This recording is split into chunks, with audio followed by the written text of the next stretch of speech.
একজন মহিলা কতজন বা কার সামনে যাওয়া জায়েজ আছে একটু বলবেন?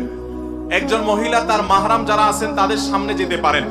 যেমন একজন নারী, তিনি তার বাবা, তার ভাই, তিনি তার শ্বশুর, তার স্বামী, তার আপন চাচা, তাদের সামনে যেতে পারবেন, তার সন্তানের সামনে যেতে পারবেন।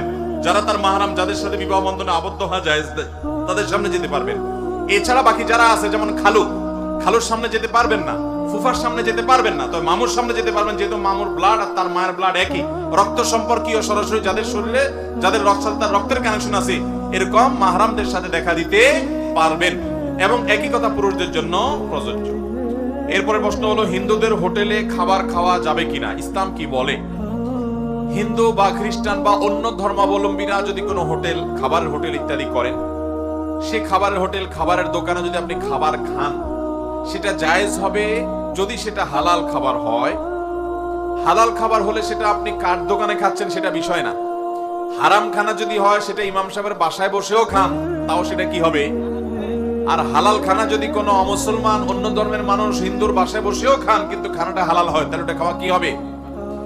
একটা আপেল হালাল, এটা আপনাকে তিনি দিয়েছেন, আপনি খাচ্ছেন। অথবা তার দোকানে গেছেন, আপনি এক বোতল পানি ইনটেক কিনেছেন, আপনি পান করছেন। বা কোনো খাবার আপনি কিনেছেন যেটা হালাল, সেটা হিন্দুর দোকানে বসে খেলে যে হারাম হবে এমন কোনো কথা। তবে যদি সন্দেহ হয় যে এই খাবারের মধ্যে কোনো হারাম নাপাক কিছু মিশায় কিনা, ধর্মীয় কারণে বা অন্য কারণে, যদি এরকম জোরালো সন্দেহ হয় এবং এরকমটি অহরহ মিশানো হয়, এরকম যদি আপনি জানেন, তাহলে তো সেটা আপনার তাকওয়ার দাবি হবে ওই সন্দেহপূর্ণ বিষয় থেকে দূরে থাকা। দামা ইউরিবুকা ইলা মা লা ইউরিবুকা, হাদিসে আসছে যেটা সন্দেহপূর্ণ ওইটাকে তুমি পরিহার করো, সন্দেহ মুক্তটা তুমি গ্রহণ করো, সেটা আপনি অবশ্যই চেষ্টা করবেন।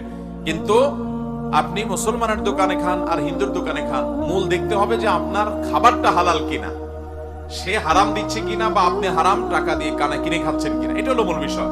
যেটা খাচ্ছেন সেটা যদি হালাল হয়, তাহলে কোথায় বসে খাচ্ছেন এটা ম্যাটার না, ওটা আপনি খেতে পারেন। এরপরে প্রশ্ন হলো, আপনার সহিত মুসাফা করার খুব ইচ্ছা, যদি সুযোগ করে দিতেন। কোথায় পাই আপনারা এখন বলেন? তাহলে তো এখনই করে দিতাম। কোরআনের আয়াত অর্থের সাথে যদি হাদিস না মিলে, তাহলে কি হাদিস মানা যাবে? কোরআনের আয়াতের অর্থের সাথে যদি হাদিস না মিলে, হাদিস মানা যাবে কিনা? ভাইরা আমার, আমাদের সমাজে এক ভয়ঙ্কর ফিতনার অপর নাম হলো মুনকিরিনে হাদিস বা হাদিস অস্বীকারের ফিতনা। এই হাদিস অস্বীকারের ফিতনা আমাদের দেশে বিভিন্ন গ্রামে গঞ্জে শহরে বিভিন্ন জায়গায় ছড়িয়ে পড়েছে। কিছু লোক দেখবেন, তারা বলে যে শুধু কোরআন মানতে হবে, কোরআন, হাদিস না, হাদিসের মধ্যে অনেক ভেজাল আছে। এরকম কিছু লোক বাইরে হয়েছে না? ভাইরা আমার, মনে রাখবেন, যে আল্লাহ তাআলা কোরআন নাজিল করেছেন, সে আল্লাহ তাআলা এই কোরআন ব্যাখ্যা করার জন্য রাসূলও পাঠিয়েছেন। আপনি যদি রাসূল সাল্লাল্লাহু আলাইহি ওয়াসাল্লামের হাদিস না নেন, অর্থাৎ তার ব্যাখ্যাটা না নেন, শুধু কোরআন মানতে চান, 1450 বছর আগে কোরআন নাজিল হয়েছে। আল্লাহ তাআলা কোরআনে পাইকারি কথা বলেছেন, ইশারা ইঙ্গিতে বহু নির্দেশ আল্লাহ দিয়েছেন। এমনকি আপনি 5 ওয়াক্ত নামাজের কথাই বলেন, আপনি যাকাতের কথাই বলেন, বিস্তারিত ডিটেইল বিবরণ আল্লাহ তাআলা কোরআনে দেন নাই। 5 ওয়াক্ত নামাজ আপনি কিভাবে আদায় করবেন, রুকু কয়টা করবেন, সিজদা কয়টা করবেন, দাঁড়িয়ে আপনি কি পড়বেন, রুকুতে গিয়ে কি পড়বেন, সিজদায় গিয়ে কি পড়বেন, এগুলোর কোনো বর্ণনা ইশারা ইঙ্গিতও কোরআনে নাই। তাহলে আপনি নবী সাল্লাল্লাহু আলাইহি ওয়াসাল্লামের হাদিস যদি অস্বীকার করেন বা না মানেন, তাহলে শুধু কোরআনকে অনুসরণ করে আপনি ইসলাম মানতে পারবেন?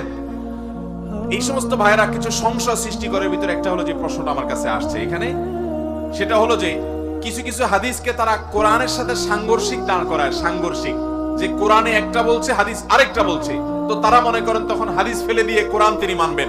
আমি বিনয়ের সাথে বলতে চাই, যে সমস্ত হাদিসের অর্থ আপনার কাছে মনে হয় কোরআনের আয়াতের সাথে সাংঘর্ষিক, কোরআনের আয়াতের সাথে মিল নাই, এরকম যে সমস্ত হাদিস মনে হবে, ওইগুলোর ব্যাখ্যা আছে যেগুলো আপনি হয়তো জানেন না।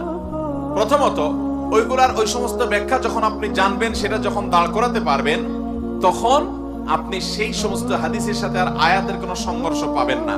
একটা ছোট পিচ্চি, সে তার স্যারের কাছে পড়ে, হাউস টিউটরের কাছে পড়ে, হাউস টিউটর তাকে শিখাইছে, সে জীবনের শুরুতে একেবারে ম্যাথ বা অঙ্ক শিখছে, সে শিখছে 2 আর 2 সমান সমান 4 হয়, এটা সে শিখছে।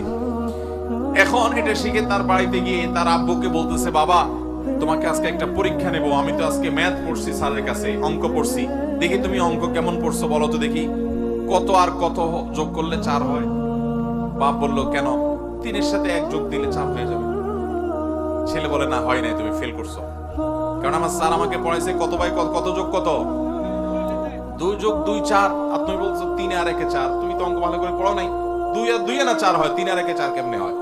তো এই ছেলে যদি 2 2 4 এটা শিখছে, কিন্তু 3 একেও যে 4 হয় এটা সে জানে না, এজন্য বাপেরটাকে সে মনে করতেছে সাংঘর্ষিক। ঠিক একই ভাবে কোরআনে কারীমের কোন কোন আয়াত, কোন কোন নির্দেশের সাথে হাদিসের বাহ্যিক ভাবে সাংঘর্ষিক মনে হয়, এটার অন্তর্নিহিত দিক না জানার কারণে আল্লাহ তাআলা অনেক আয়াত রহিত করেছেন। যে আয়াতগুলো রহিত করেছেন, এগুলোর সাথে যেগুলো পরবর্তী নির্দেশ এসেছে তার সাথে অনেক সাংঘর্ষিক মনে হতে পারে, কিন্তু আসলে কোনো সংঘর্ষ নাই। এই জন্য সে সমন্বয়ের পয়েন্টটা না জানার কারণে অনেকের কাছে সাংঘর্ষিক মনে হতে পারে। সেটা মনে হয়ে যদি তিনি হাদিসকে অস্বীকার করেন, সেটা তার মূর্খতা হবে। মনে রাখবেন, কোরআন এবং হাদিসের সাথে মূলগতভাবে কোনো সংঘর্ষ হতে পারে, কারণ নবী করিম সাল্লাল্লাহু আলাইহি ওয়াসাল্লাম আল্লাহ বলেছেন, হে রাসূল, আপনার প্রতি কোরআন নাজিল করা হয়েছে কেন? লিতুবাইয়িনা মা নুজিলা ইলাইহিম, মানুষের প্রতি যা নাজিল করা হয়েছে আপনি যেন তা ব্যাখ্যা করে, ব্যক্ত করে, বিশ্লেষণ করে দেন। এই ব্যাখ্যা করার জন্যই আল্লাহ তাআলা নবী সাল্লাল্লাহু আলাইহি ওয়াসাল্লামকে পাঠিয়েছেন। অতএব তার কথা, তাকে ব্যাখ্যা করার লাইসেন্স স্বয়ং আল্লাহ দিয়েছেন। আর তার কথার সাথে আল্লাহর কথার সংঘর্ষ বা কন্ট্রাডিকশন কখনো হতে পারে? যদি হয় তাহলে সেটা ওই যে আমাদের জানার দুর্বলতা, যে ওখানে গ্যাপের জায়গাটা কোন জায়গায় আছে, যেটার মাধ্যমে এই অসামঞ্জস্যতা দূর করে সামঞ্জস্যতা বিধান করা যাবে। আল্লাহ তাআলা এই সমস্ত গোমরাহি থেকে আমাদেরকে বেঁচে থাকার তৌফিক দান করুন। আমরা যারা জেনারেল লাইনে পড়াশোনা করি, আমরা কিভাবে দ্বীনের খেদমত করতে পারি?